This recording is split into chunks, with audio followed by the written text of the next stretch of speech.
Good evening. You're watching The Digital Age, and I'm James Goodale. Did Putin's cyber attack of Georgia amount to an historic first in the history of warfare? That sounds pretty ponderous, but here's what happened.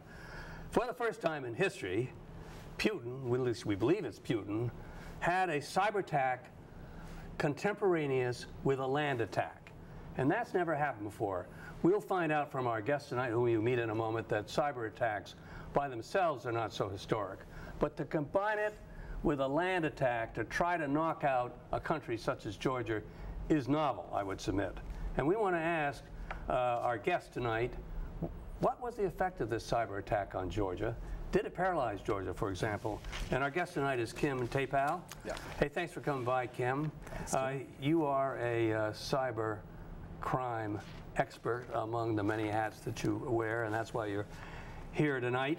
And so I think we ought to start right at the beginning.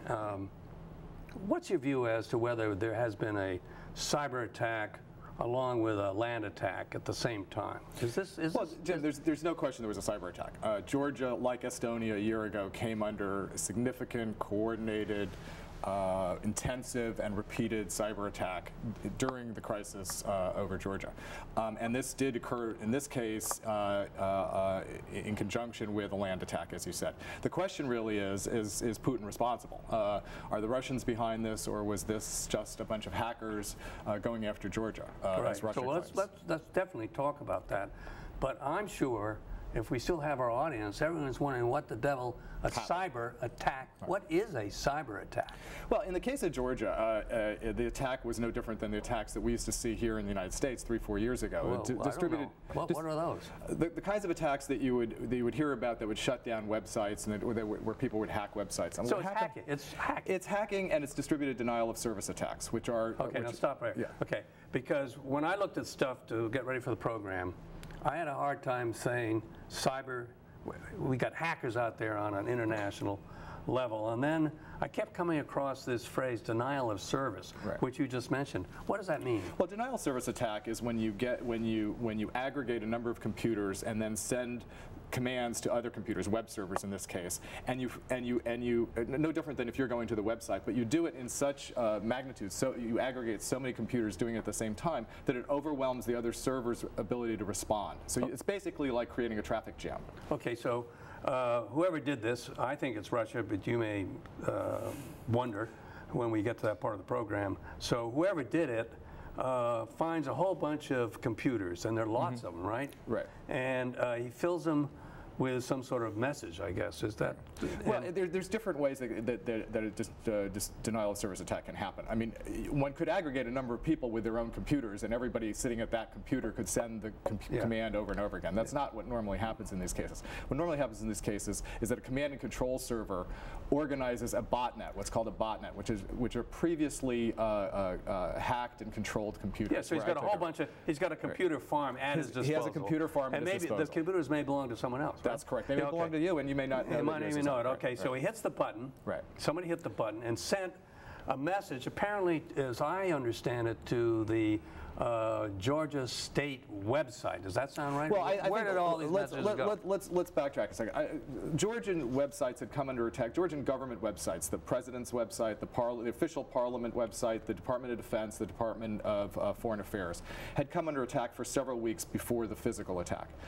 The day or two before the physical attack, those servers were actually overwhelmed and brought down with a distributed denial of service attack and hacking, where people took over websites and replaced the official Georgian content with, for instance, pro-Russian propaganda. Okay, let's just think about that in terms everyone can understand. Right. So that if you live in Georgia and you want to go to the government website, you go to the website, and you go on, you can't get on. You can't get on, correct. Yeah. You can't get on, or you go on and you see other content that someone else has put there.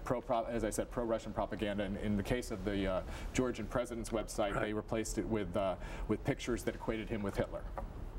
Now, I ask myself, so what? Well, that's really... Well, why is that?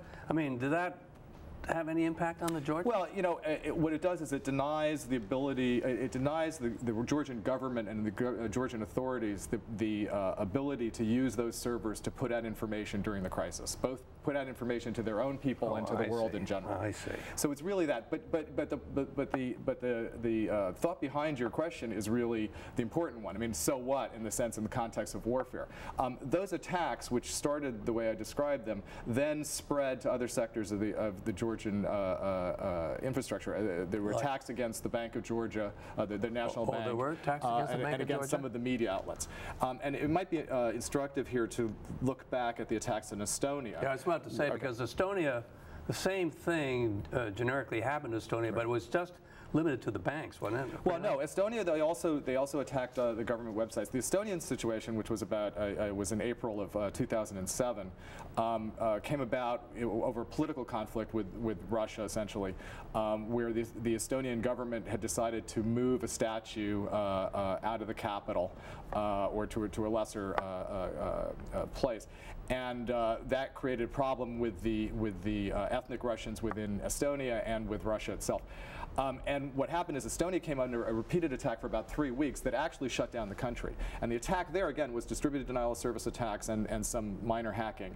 But in that case, they were able to overwhelm the banking system as well as some other things. They were able to shut down the whole banking system. Yeah, and the interesting thing, the difference between Estonia and Georgia, excuse me for saying so, but the Estonia, for some reason, is one of the few countries that's entirely on the net. Right. This was about what I was about to say. If you compare the Estonia attack in Georgia, the Georgian attack was successful in bringing down these websites, but was not very successful in shutting down the Georgian government.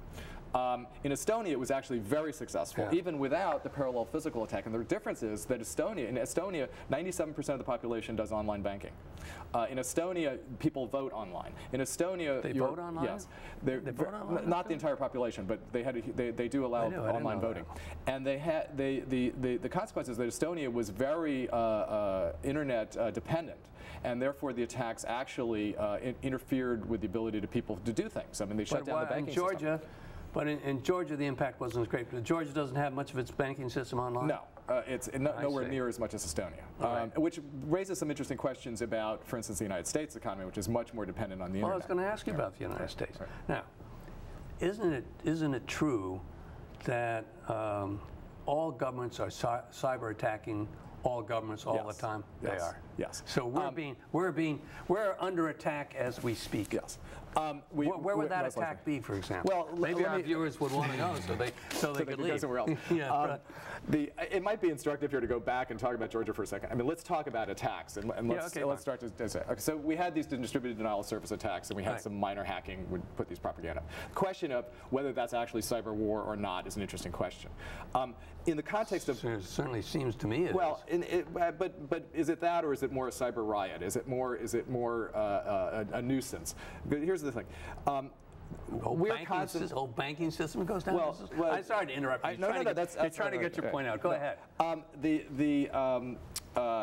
If you look at government hacking, there's a lot of government hacking going on. I mean, there's been accusations that the Chinese government is hacking most of the Western governments. Well, didn't the Chinese in fact get through to the United States? Well, they did. Yeah, they hacked and won. The question, but you have to separate these kinds of attacks, like the distributed denial of service attacks, which we've seen from China and from Russia in many political crises in the past. I mean, when our plane was forced down, the spy plane was forced down, when we bombed by accident bombed the Chinese embassy. There was Yugoslavia. In Yugoslavia, there was a brief outburst of hacker versus hacker kind of fighting going on between Chinese hackers and U.S. hackers. We've seen this between the Palestinians and the Israelis. We've seen it in the Russian context, not just with Estonia, but a couple of months ago, attacks on Lithuania.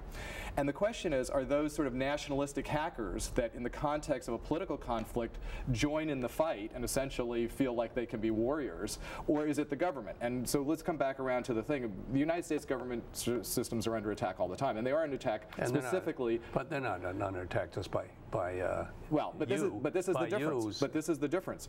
The kinds of attack are more like espionage attacks. I mean, when governments attack, they want to be inside the systems. They want to use that. They want to exploit the systems. They don't want to block them. When they do want to do cyber warfare, and again, the United States right now is going through a debate about developing more offensive cyber capacity in addition to cyber defense.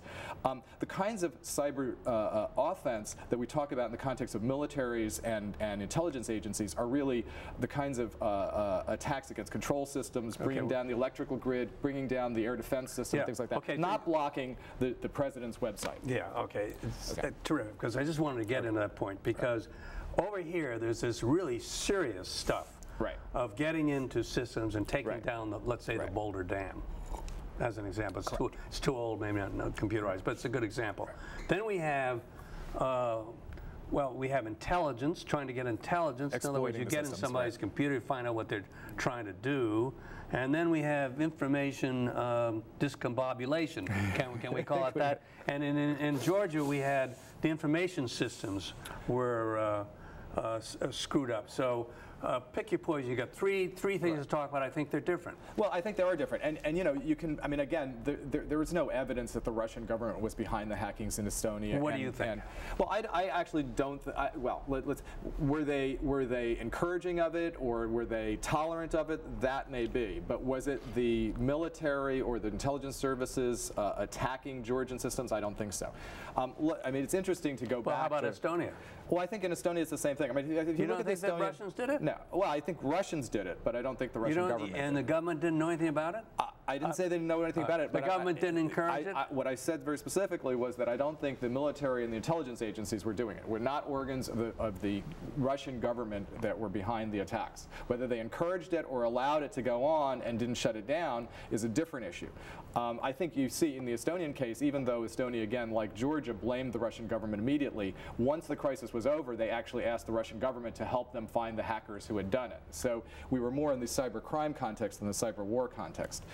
If you look at these attacks themselves, both... Which are these? Because we got both, three kinds. Yes, we got three kinds. Well, no, We got if you look specifically in the kinds of attacks that we're talking about with Estonia and Georgia, and we look at the distributed denial of service attacks and the sort of the minor hacking that went along with that, one can actually trace where these originated and which command and control servers were ordering botnet attacks. And if you look at what happened, I think that the researchers who have looked at it saw that first it was individuals attempting to do various things, and then they would talk about it on the blogs. More people joined in, then botnets joined in, and it got bigger and bigger and more organized. But it was a very organized event. How does a botnet join in? Well, I think the way you described this before, there were a whole farm, or I described it, a whole farm of computers that have been taken over by and they're usually an entity, and then they all send disinformation to a government website.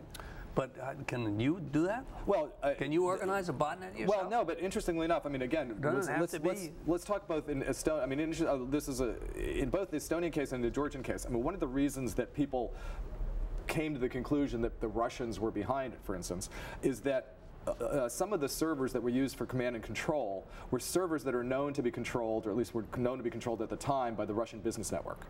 The Russian Business Network is a criminal organization. It's essentially a criminal ISP, an internet service provider that provides internet services to criminals. And it's run out of St. Petersburg, and there are various rumored stories about its origin and whether KGB, ex-KGB people were involved, or whether the FSB has allowed it to continue because it works to their advantage and the government supports government interests. But it is a criminal organization. If you were a cyber criminal and wanted to spam people or to do a denial of service attack, you can actually hire their network. You can hire their botnets online, and then you can then command those botnets to do attacks. What's in it for, I suppose you're such a person, what's in it for you to well, this is the question. Screw up Georgia's information system. Well, this is, you know, again, this is part of the circumstantial evidence that at least people believe, because of the size of the attack, that, oh my, you know, it must be the Russian government behind this because nobody else would do it. But it's really not true. I mean, I think if you look at sort of the self-organizing social networking stuff that goes on in the internet today, you see that these kinds of flash mobs, if you will, flash cyber mobs, can be organized very quickly around a particular event. If something happens in politics in the United States, for instance, you watch the blogosphere. I mean, it's sort of acute. You know, everybody gets interested in that. And if you look online, I mean, there one of this Salon.com, one of the writers from Salon actually went.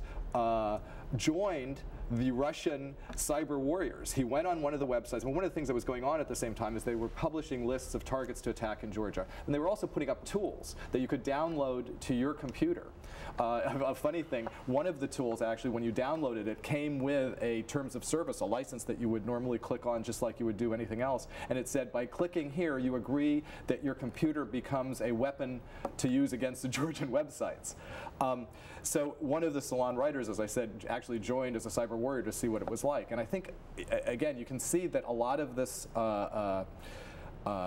activity is sort of just volunteers joining in. Okay, now, but it's clear, I mean, your opinion is not necessarily shared by anybody, but in any event. Well, I think most of the people. I think most of the people. I think most of the people who understand what's going on and have watched this. But we know that it's the mainstream media. It's the mainstream media that's using cyber war. We know that's not everybody, but right. It's clear, as far as I can see, that everyone agrees that China got into our intelligence system. That's correct. You would agree with that. I think that there. I think it's very clear to say. Separate from the Georgian Estonian incident, that most of the major governments in the world, including a lot of our friends, not just the Chinese and the Russians, are constantly hacking, trying to get into not just government systems, but you'll see that most of the government-sponsored hacking, or a lot of the government-sponsored hacking, is aimed at industrial espionage. Stealing secrets, stealing biotechnology, stealing drugs, stealing designs. Why wouldn't they just want to know what we're thinking? Why wouldn't they want to get into the CIA major database? To see how it's being used, and see what views we have of them, or whatever our intelligence. Sure, I think at some level there is some of that going on. Everyone must be trying to do that to everyone else. Sure, I think at some level all the intelligence services are doing that to try to find out information that will give them a decision advantage. But one thing is very important to remember. I mean, the future of conflict is more about economic conflict and succeeding in the private sector as well, and government efforts in this specific area, in cyber, are to empower. Look, this is no different than in the old days when various intelligence agencies would try to steal, or Xerox the information in briefcases when American businessmen went abroad. All right, but you're a cybercrime lawyer. Yeah. Is that legal? No. Well, it is or it isn't. I mean, Well, of course, that's why I asked the question. No, but what's the answer to the question? But even in this country, I mean, the way the law is, the way the law has developed, customs and border at the borders, DHS can essentially. What's DHS? The Department of Homeland Security, who controls the borders. They actually have authority to seize your laptop, and if they want, make copies of your hard drive and stuff. Now, we do that ostensibly as a national security thing, and we don't grab a lot of laptops. But if you travel to China, for instance, before the Olympics, a number of sort of CEO organizations put out bulletins, which were informed by, I think, the intelligence agencies, telling people specifically not to bring laptops to China that contain trade secrets, because in going into China, in several cases, there have been occurrences where laptops have either been infected. The Secretary of Commerce's laptop was infected by the Chinese when he traveled in China. Let me ask you a question. As a broad, I hate to use this word, social policy, but as a general, is it a generally acceptable practice for a nation to engage in cyber warfare to find out, A, the economic secrets, which you concede, B, I would have thought, intelligence. I don't know how, if you're getting economic secrets, you're not trying to get general intelligence. Well, you are. Is that a generally accepted practice for nations? I think I think it's a practice that exists, and I think it's a practice that has been tolerated in the context of diplomacy and law in international law for a long time. My point is really that is separate from cyber warfare and from warfare generally. Again, we don't consider spies as being an attack. Yeah, but the world has changed. So why is this a form of warfare? This is absolutely an issue. This is an issue that's being dealt with at the highest levels of the U.S. government as well as other governments to develop policy on how we need to manage this. The question is, if someone hacks your systems, is that an act of war? And what do you do in response to that? Let me ask you a hypothetical. Suppose that one were to conclude that Iran, despite all the time it's taken, despite all the capability it seems to have, nonetheless cannot make an atomic bomb because we are cyber attacking Iran and they can't get their act together because every time they do, we're into their systems. Now, is that an act of war? That's a question that hasn't been decided in international law. That's a question that's being debated at the UN, being debated at the highest levels of the Russian government, being debated at the highest levels of the U.S. government. There is an effort right now to address that very issue. What do you think, as we think strategically on this program, that that kind of, what do we say? I want to use the word warfare, but activity.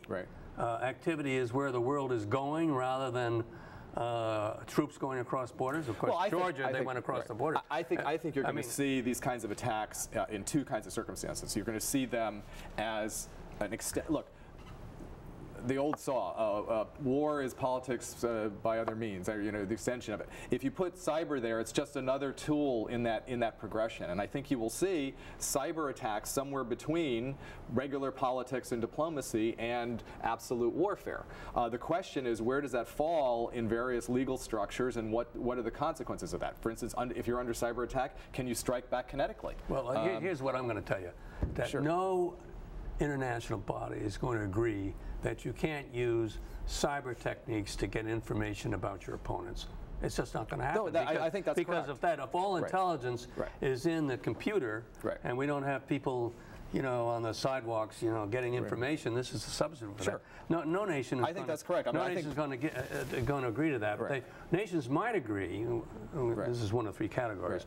The other category we talked about was using your computer attacking ability to bring down the Boulder Dam.